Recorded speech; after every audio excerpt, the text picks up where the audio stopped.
Super 6 series के class number 2 में आप सभी का स्वागत है। उम्मीद करता हूं कि आप लोगों ने इससे पहले वाला क्लास देखा होगा जो हमने सुपर 6 का क्लास फर्स्ट किया है WCS का, वो आपने जरूर देख लिया होगा। आज हम लोग करने वाले हैं सुपर 6 सीरीज का क्लास नंबर 2, जिसमें फिर से जैसे हमने उसमें मोस्ट इंपॉर्टेंट क्वेश्चन किए थे उसी तरीके के मोस्ट इंपॉर्टेंट क्वेश्चन इसमें भी करने वाले हैं। और ये इसमें भी जो हमने क्वेश्चन लिया है, ज्यादातर चांस है कि क्वेश्चन आपके एग्जाम के क्वेश्चन का पैटर्न यही रहे, एज इट इज नहीं रहेगा, थोड़ा बहुत केवल चेंजेस हो सकता है लेकिन पैटर्न सेम रहेगा। ठीक है, चलिए तो देखते हैं आज का अपना पहला क्वेश्चन। पहला क्वेश्चन है हमारा कि what is the purpose of lubricant, स्नेहक का उद्देश्य क्या होता है। लास्ट क्लास में आपने लास्ट क्वेश्चन देखा था कि फ्रिक्शन को कम करने के लिए किस चीज का यूज किया जाता है। फ्रिक्शन को कम करने के लिए हमने क्या यूज किया था वहां पे, लुब्रिकेंट। अब यहाँ पे देखिए क्वेश्चन को बस थोड़ा सा चेंज किया है, पर्पस ऑफ लुब्रिकेंट पूछ लिया है। तो भाई पर्पस क्या था, किस लिए हमने यूज किया था लुब्रिकेंट को, किसको कम करना था, फ्रिक्शन को कम करना था। तो to increase the pressure, pressure increase करने के लिए हम इसका यूज करेंगे क्या, बिल्कुल नहीं। टू इंक्रीज फ्रिक्शन, फ्रिक्शन को बढ़ाने के लिए करेंगे, नहीं, फ्रिक्शन को कम करने के लिए करेंगे। To reduce the pressure, to reduce the friction. C option दिख रहा होगा कि फ्रिक्शन जो होता है हमारा क्या काम करता है भाई, फ्रिक्शन मतलब दो सरफेस के बीच में, जैसे मान लो कि आप ऐसे रोड पे चल रहे हो, ये हो गया आपका रोड, ठीक है, और ये हो गए आप, ये कौन हो गया भाई, अरे जैसे ये आप हो गए, ये चल रहे हो इधर की तरफ, ये इधर की तरफ चल रहे हो, तो आप इस रोड पे कैसे चल पा रहे हो, ड्यू टू फ्रिक्शन। यदि यहाँ पे फ्रिक्शन नहीं रहता, यहाँ पे यदि घर्षण नहीं रहता तो ऐसे पैर रखते और ऐसे सरकते सरकते हुए चले जाते एकदम किनारे में। जैसे कि आप लोगों ने देखा होगा बर्फ पे लोग ऐसे ही फिसलते रहते हैं, फिसलते फिसलते कहां तक पहुंच जाते हैं पता ही नहीं चलता है। ठीक है, क्यों, क्योंकि वहां पे बर्फ की सिल्ली जो होती है उस पर फ्रिक्शन बहुत ही कम होता है, या आपके गांव में भी हो जाता है, कभी कभी आपके घरों के आसपास भी होता है। बरसात के दिन में, बरसात के दिन में जैसे जहां पे पूरा काई लग जाता है तो वहां पे आप लोग देखते होंगे कि मतलब पैर रखा, हमने यहाँ जाना तो चाहते थे बस यहाँ से वहां तक, और पैर रखा यहाँ से पहुंच गए, ऐसे लेके पता नहीं कहाँ पहुंच गए। ठीक है, तो वो क्यों हो रहा है, फ्रिक्शन की वजह से। फ्रिक्शन यदि आपका नहीं रहेगा तो आप आसानी से चल भी नहीं पाओगे, आपका घर जो है घर आसानी से टिक भी नहीं पाएगा एक जगह, कोई भी वस्तु एक जगह स्टेबल रह ही नहीं सकती बिना फ्रिक्शन के। ठीक है, तो फ्रिक्शन एक तरह से यदि आपके लिए नुकसानदायक है तो आपके लिए फायदेमंद भी बहुत है। नुकसानदायक क्या है कि भाई फ्रिक्शन की वजह से ही आप जो भी गाड़ी चलाते हैं उसमें ईंधन की जरूरत पड़ती है। यदि फ्रिक्शन नहीं रहता तो हमें ईंधन की जरूरत नहीं पड़ती, एक बार आप रोटेट करा देते हैं किसी भी मशीन को, स्पीड चला देते, किसी भी तरीके से पूरी स्पीड से चला देते तो मशीन आपकी हमेशा चलती रहती। उसमें फ्रिक्शन की वजह से ही क्या हो जाता है, मशीन आपकी रुक जाती है।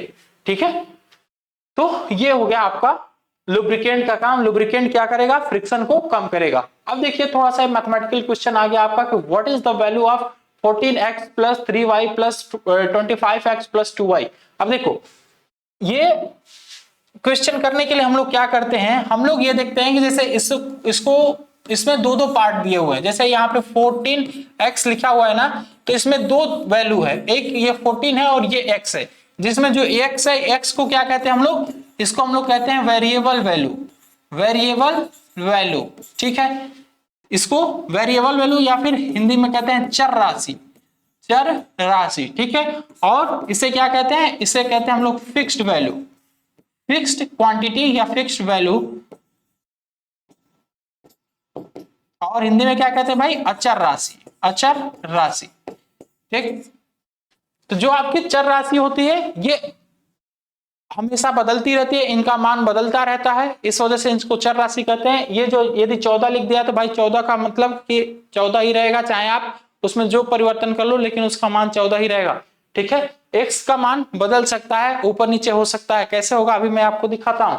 देखो यहाँ पे अब ये जो चर राशि है, ये चर राशि जुड़ती कैसे है, मतलब कि ये अपने तरह अपनी जाति बिरादरी के लोगों के साथ मिलती है। जैसे ये यहाँ पे x लिखा है ना, तो ये केवल और केवल x के साथ ही अब आगे जुड़ेगी और किसी के साथ नहीं जुड़ सकती।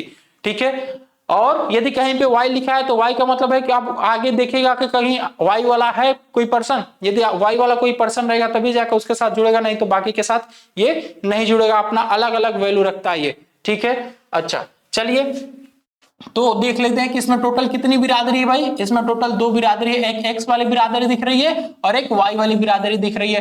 कोई बात नहीं, दो अलग अलग बिरादरी दिख गई तो दोनों बिरादरी को जोड़ दो। जैसे यहाँ पे लिखा है इसने 14x plus 3y plus 25x plus 2y, ठीक है। अब हमने क्या किया, अब हमने इसमें थोड़ा सा परिवर्तन ये किया कि सेम बिरादरी वाले को एक पास हमने लिख दिया। ये हमने लिखा 14x प्लस 25x, ठीक है, ये हो गया एक। और फिर हमने क्या किया, ये 3y प्लस 2y इन दोनों को हमने एक साथ लिख दिया, बस हो गया हमारा कैलकुलेशन। अब जोड़ो इसको, ये 14 और ये 25, 14 और 25 जो भी इसके गुणांक रहते हैं ना, चर राशि में जो भी गुणांक रहते हैं ये गुणांक आपस में जोड़ते हैं, बाकी ये x का मान वैसे ही x ही बना रहेगा। यदि जोड़ेंगे तो यहाँ पे x स्क्वायर नहीं होगा, जब गुणा करेंगे तब x स्क्वायर होगा, जोड़ेंगे तो ये बस x ही बना रहेगा। तो यहाँ पे 14 और 25 कितना हो जाएगा भाई, ये हो जाएगा आपका 39, ये हो जाएगा आपका 39x प्लस ये 3 और 2 कितना हो जाएगा 5y। अरे इतनी जोड़ तो आपको समझ में आ रही होगी भाई। 39x प्लस 5y देखिए कहां पे है, 39x plus 5y C option में दिख रहा है, जो कि एकदम करेक्ट आंसर है। अच्छा देखो एक चीज यहाँ पे थोड़ा सा और समझ लीजिएगा, थोड़ा सा समझने वाली चीज है। जैसे मान लो कि यदि ऐसे लिखा रहे कहीं पे x प्लस x लिखा रहे तो क्या होगा, x प्लस x यदि लिखा हुआ है तो देखो यहाँ पे बाय डिफॉल्ट यहाँ पे वैल्यू 1 है और यहाँ पे भी वैल्यू 1 है, तो इन दोनों के यदि आप जोड़ेंगे तो ये कितना हो जाएगा, ये हो जाएगा आपका 2x, ये हो जाएगा आपका 2x, ठीक है। जैसे आपने भाई अर्थमेटिक का कैलकुलेशन, मल्टीप्लीकेशन, डिवीजन ये सारा चीज आपको याद होगा कि 1 प्लस 1 इक्वल टू क्या होता है 2, ठीक है। 1 मल्टीप्लाइड बाई 1 इक्वल टू क्या होता है 1 होता है, और 1 डिवाइड बाई 1 इक्वल टू हो जाता है आपका 1, और 1 माइनस 1 इक्वल टू हो जाता है 0। तो सेम वही चीज यहाँ पे भी थोड़ा सा देख लीजिए, यहाँ पे भी थोड़ा सा मैं बता देता हूं कि बीज गणित का जोड़ घटाना, ठीक है, बीज गणित का जोड़ घटाना गुणा एवं भाग, इसमें कैसे होता है देख लीजिए। देखो जैसे यहाँ पे जोड़ की मैं बात करूं, x प्लस x यदि मैं करूंगा तो ये क्या हो जाएगा भाई, ये हो जाएगा आपका 2x, ये हो जाएगा आपका 2x, ठीक है। और यदि यहाँ पे मैं कर दूं x मल्टीप्लाइड बाई x तो ये क्या हो जाएगा, देखो यहाँ पे पावर 1 है, यहाँ पे पावर 1 है, तो ये दोनों पावर आपस में जुड़ जाती है तो ये बन जाता है आपका x स्क्वायर, ठीक है। अच्छा x डिवाइड x माइनस यदि x कर दें तो x माइनस x करने पे क्या हो जाएगा, ये भी हो जाएगा आपका 0, क्योंकि वहां पे 1 है और यहाँ पे 1 है, तो ये वैल्यू कितनी आ जाएगी, ये आ जाएगी 0, ठीक। ये तो तीन हो गया, प्लस जोड़ हो गया, गुणा हो गया और घटाना हो गया। यहाँ पे भाग देख लो, x डिवाइड बाई x करेंगे तो ये कितना आता है, ये आ जाता है आपका 1, ठीक है। तो ये होता है आपका बीजगणित का जोड़ घटाना गुणा भागा, ठीक है दोस्त। उम्मीद करता हूं कि ये आप समझ गए होंगे। चलिए नेक्स्ट देखते हैं हम लोग नेक्स्ट क्वेश्चन। नेक्स्ट क्वेश्चन बोला है कि a की पावर m बटा में a की पावर n का सूत्र कौन सा है। देखो यहाँ पे छोटे छोटे कुछ फॉर्मूले हैं, फॉर्मूलों को नोट कर लीजिए। यहां देखो a की पावर यदि कहीं पे m लिखा है तो इसका मतलब a की पावर m ही होता है, ठीक है। a की पावर यदि माइनस m लिखा है तो इसका मतलब 1 बाई a की पावर m हो जाता है। a की पावर कहीं पे यदि लिखा है ऐसे m बटा में a की पावर n लिखा है तो इसका मतलब हो जाता है a की पावर m माइनस n, ठीक है। यदि कहीं पे ऐसे लिखा है a की पावर m और इसका पावर n तो इसका मतलब हो जाता है आपका क्या, a की पावर m इंटू n, ठीक है।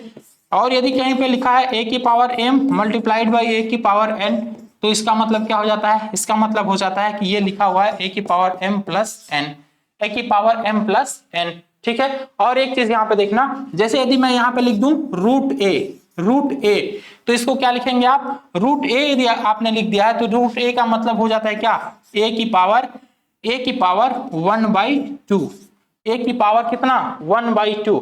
और इसी चीज को थोड़ा सा और देखना, हमने लिख दिया यहाँ पे n, हमने यहाँ पे लिख दिया n, अब हमने लिख दिया यहाँ पे m a, तो अब इसको क्या लिखूंगा मैं, अब इसको लिखना होगा। तो देखो यहाँ पे कुछ नहीं था तो हमने मान लिया यहाँ पे बाय डिफॉल्ट वैल्यू 2 हो जाती है।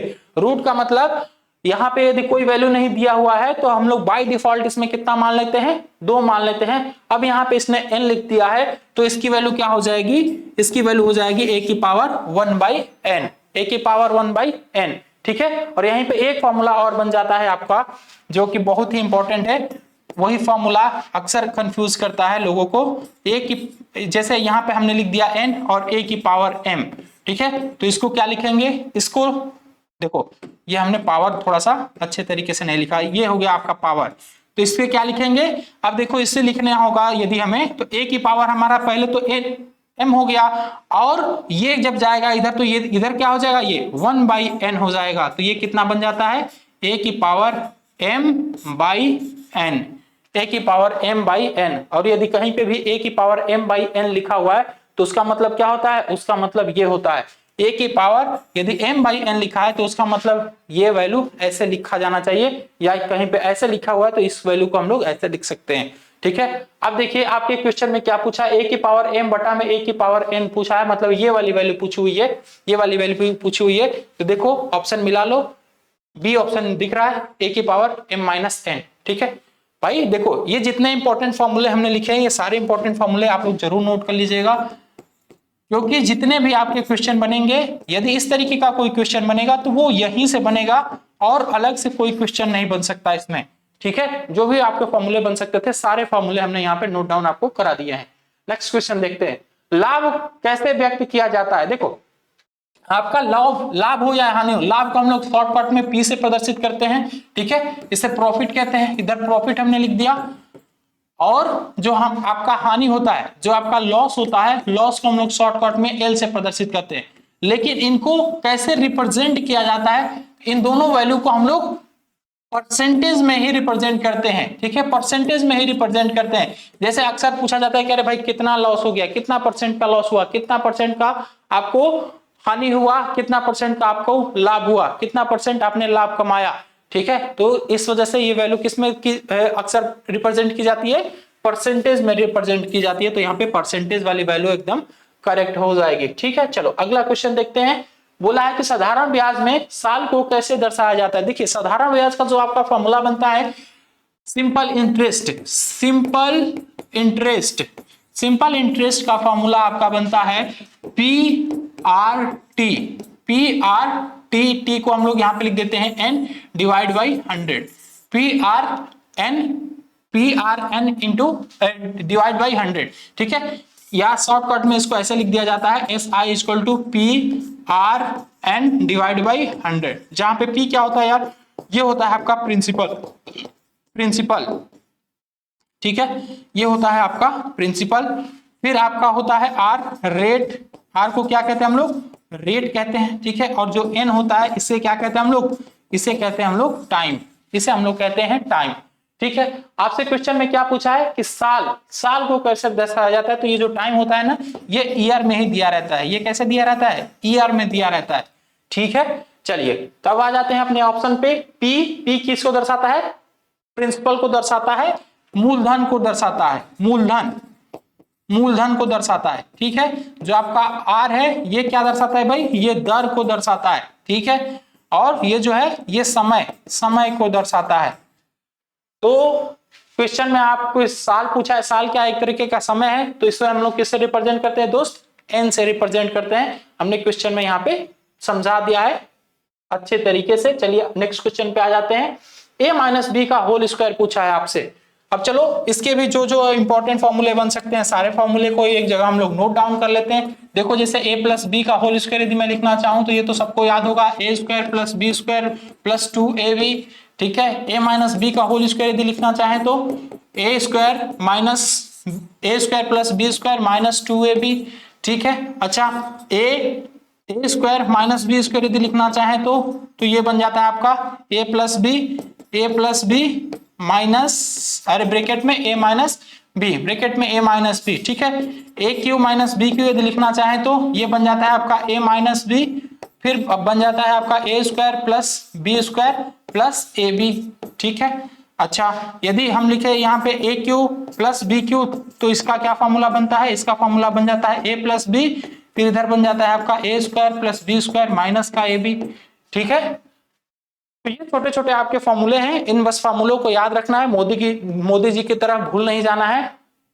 अलग अलग वो भाषा में पता नहीं किस किस भाषा में बोलते हैं ए प्लस बी का होल स्क्वायर, आप लोगों ने देखा होगा किस तरीके से वो बोले थे। ठीक है भाई, वो हमारे प्रधानमंत्री आदरणीय हमारे लिए, हो सकता है मिस्टेक किसी से हो जाता है। चलो क्वेश्चन में देखिए, a माइनस बी का होल स्क्वायर कितना होता है भाई? a माइनस बी का होल स्क्वायर हमने क्या लिखा है? A square plus b square minus 2ab, a square plus b square minus 2ab यहां पे दिया हुआ। देखिए ये थोड़ा सा इधर उधर लिख सकता है, इसको सिंबल, इसके बस सिंबल का आपको ध्यान रखना है, इसके चिन्ह का ध्यान रखना है कि कहां पे प्लस है कहां पे माइनस है, बस हमें प्लस माइनस का ध्यान देना है, बाकी हमारा आंसर आसानी से निकल आएगा। ठीक है, तो आपको ये सीक्वेंस नहीं देखना है कि जिस सीक्वेंस में हमने लिखा है इसी सीक्वेंस में रहना भी चाहिए, ये सीक्वेंस थोड़ा सा इधर उधर हो सकता है, उससे कोई दिक्कत नहीं है, बस हमारा जो चिन्ह है वो नहीं बदलना चाहिए, जो हमारा प्लस माइनस का चिन्ह है वो एकदम एग्जैक्ट रहना चाहिए। ठीक है, तो यहाँ पे ए ऑप्शन एकदम करेक्ट था।